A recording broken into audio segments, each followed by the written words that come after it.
Live, News 8 at 5 starts now. Election Day 2019. People in many cities and towns voting on their mayor and other local leadership positions. Some of the biggest races, New Haven. Mayor Toni Harp trying to keep her job. They wanted to have another chance to vote for me, and so I said, let's do it. After losing to Justin Elicker in the Democratic primary. We think those results are going to translate into a victory tonight. Hartford. Mayor Luke Bronin fending off former Mayor Eddie Perez and Republican J. Stan McCauley. And Middletown, the current mayor not running, Democrat Benjamin Florsheim and former Republican Mayor Sebastian Giuliano hoping to get that job.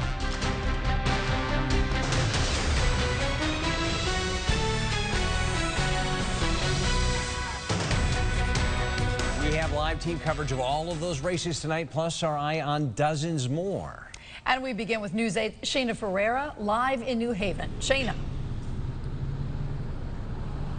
Well, the campaign trail finally coming to an end for incumbent Mayor Toni Harp, and really quite the journey for her after losing in the primary election to Democratic candidate Justin Elicker by nearly 2,000 votes. But despite this, she says she believes she is still the woman for the job. Now, you can see this video of her here casting her vote and making her voice known, really for the last time before voters really make their decisions here. Now, she says despite her opponent being on the ballot as a Democratic candidate and her being on the ballot as a Working Families Party candidate, she believes voters will see her name as a viable choice for another term in office. Harp believes this election is a chance for her to continue the work she says she has done for the city of New Haven. I had suspended my campaign for a while, and a number of people in the community came to me and asked me to continue running. So I've been working with them. They're not the typical Democrats, but they are all Democrats. But they just felt that they wanted to make sure that everyone had a chance to vote. Now, her opponent, Justin Elicker, did secure some key state endorsements, including Governor Ned Lamont as well as Senator Richard Blumenthal. So definitely this is a race to keep an eye on. And of course, News 8 will be here monitoring all of those numbers, and we'll be here to, of course, relay the message to you all at home who will be the next mayor of the city of New Haven. For now, we're live tonight in New Haven. Shayna Ferreira, News 8. All right, thanks so much, Shayna. Shayna, thank you. Justin Elicker beat Mayor Harp in the Democratic primary. He's hoping to knock her out of the race tonight and that office, too. News 8's Samaya Hernandez live in New Haven with that. Samaya. Well, Darren, I'm here at Davis Street School in Ward 26, and it's one of the wards that helped deliver that resounding primary victory for Justin Elicker. I just met with him a few minutes ago here, and the people here at this polling place tell me turnout is already higher than expected. Now, there are 33 polling places in this city, and after voting this morning with his family, Justin Elicker has been stopping by as many as he can, making one last appeal to voters. This campaign, has shifted in his favor. Elicker, who grew up in New Canaan, was portrayed as an outsider who moved to New Haven for Yale, but his message of change and transparency over city finances really resonated with voters. And after winning the primary against incumbent Mayor Toni Harp by about 2,000 votes and gaining support of key politicians, Elicker tells me he's feeling extremely confident today. Very hopeful for the outcome. If it's anything like the primary, where we had a pretty resounding victory, we're going to be celebrating at around 8:30 tonight. And the polls close here at 8 o'clock. We will be at Elicker campaign headquarters to bring you the latest. For now, live in New Haven, Samaya Hernandez, News 8. All right, thanks so much. Another big mayoral race this evening is in Hartford. The Mayor Luke Bronin beat former Mayor Eddie Perez in the Democratic primary, but Perez is not giving up, running as an independent petitioning candidate. Bronin facing a Republican in that race as well. Our chief political correspondent, Mark Davis, live for us in Hartford tonight. Mark. Hi, Darren and Ann, and good evening, everyone, from the Bachelor School in the city's southwest side, where the moderator tells me voting has been steady all day and is picking up now after 5 o'clock, as can be expected. But to show you what a Democratic town Hartford is, that Republican candidate, Darren, is actually a Democrat. He was endorsed by the Republican Party here because they didn't have their own candidate. There are actually 5 other candidates on the ballot here besides Mayor Bronin. The only one with any citywide name recognition is former Mayor Eddie Perez, who Bronin beat decisively in the September primary. In addition to those other 5 candidates, Bronin is also facing what's expected to be a low turnout election, one that he is very heavily favored to win. I just want to encourage everybody to get out and vote. You know, it's really important at every level to make your voice heard, but you can have a big impact on local elections, and local elections have a big impact on your life. I just try to focus on the work that I have to do and on getting our message out about all the work we've done and all the work we have left to do for the city of Hartford. And obviously, with 5 competitors diluting the vote, he wants everyone to get out and vote for him. The polling stations, of course, stay open until 8 o'clock tonight. And as we say, this is when the heaviest voting, if there's going to be heavy voting, happens in all of the cities and towns, because, of course, a lot of people get out of work at 5 o'clock. Live from the Bachelor School in Hartford's southwest corner, Mark Davis, News 8.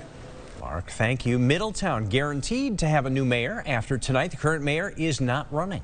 Democrat Benjamin Florsheim and former Republican Mayor Sebastian Giuliano want the job. News 8's Bob Wilson is live in Middletown. It has been brisk at the polls. It's been very smooth for you tonight, Bob. It has been. They're going to get a new mayor, and they're all cluing in to see. We see a lot of people coming in as they're getting off work. You see a lot of people here at the sign.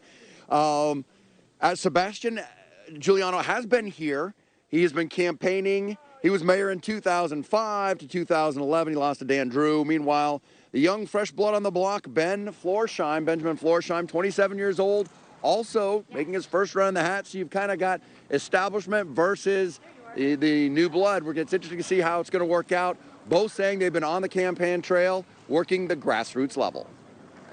This actually feels much like my 2005 election. The enthusiasm level, the response we're getting here at the polling places, it really does have the same feel as that year. And that was an overwhelming win for us. Is that they've appreciated that we've run a positive campaign, that we stayed focused on the issues. They've appreciated in many cases that I or somebody on our team has come directly to their door to talk to them.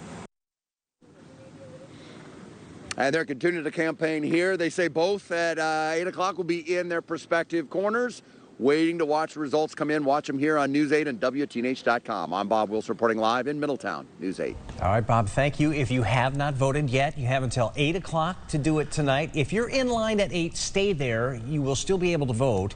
If you're not registered to vote, you can still register tonight. All cities and towns have one registration place, usually Town Hall. You have to be registered by 8 p.m. to vote tonight. Stay with News 8 on air and online. We've got your election night coverage. When the polls close at 8, we're going to be live on our sister station, MyTV9. We're also going to stream live coverage on WTNH.com. We'll have a complete Election Day wrap-up tonight on News 8 at 10 and 11. And coming up here on News 8 at 5:30, we're going to hear from voters in and around Waterbury about the issues that matter most to them. Also, a Connecticut town that's voting on more than just people. We'll tell you about their vote on gender neutrality. That's coming up tonight right here at 5:30. All right, now we're going to get a check on the weather. Looking live at New London at this hour. Kind of dreary out today, but it is drying out. Joe, did you go out to vote today? And if you did, was it wet where you were? No, you know, it really wasn't. Actually, the western part of the state stayed on the drier side. The eastern part, and yeah, that was really wet today. As a matter of fact, some places in eastern Connecticut were approaching a ½ inch of rain, especially in the southeast corner. Temperature's nice, though, 59 at Hartford. Not too much rain there today, but New London, yes, you picked up, well, about, what, 0.56. Look at that. All right, so up and over a ½ inch. So, yeah, the biggest rains were right here in the eastern third of the state. Notice the numbers going to the west. Nothing measurable in a lot of places. And now the sky's clearing out. Some of you in western areas had a nice sunset, actually. And, well, it's going to be 50s to around 60 right now. And we'll go back in through the 50s, some 40s as we head for later on this evening. But great voting weather as we head through this evening. And a great day tomorrow. Bright sun, blue sky, high temperatures, upper 40s, low 50s, light breeze. So a wonderful Wednesday. What's happening for Thursday night into Friday? And oh, wait till you see what's happening in the full 8-day forecast coming up. All right, thanks so much. A Waterbury man is charged with sexual assault in Derby. Police say 46-year-old Arte Drinks assaulted a person Saturday on the Derby Greenway Trail. He was also wanted for several thefts in Ansonia. Drinks is being held on $400,000 bond. New information about a deadly boating accident off the coast of Bridgeport. The victim has been identified tonight as a 64-year-old man from New Jersey. Police say he was on a fishing boat Sunday morning when it capsized near the Stratford Shoals Lighthouse. 3 other men from Connecticut were rescued. Yule Lee went into cardiac arrest and died. State Environmental Conservation Police are investigating. The Hampton police officer charged with shooting at an unarmed couple in New Haven is pleading not guilty. Officer Devin Eaton was in court today. Police say he and a Yale police officer shot at a car in April while investigating a reported attempted armed robbery in Hampton. The driver's girlfriend was shot. She survived. The Yale officer has not been charged. Senator Richard Blumenthal pushing a bill that could put some money into your wallet. It would close loopholes that he says let natural gas companies overcharge customers. The bill would make them give out refunds. Blumenthal says natural gas customers in Connecticut could be owed millions.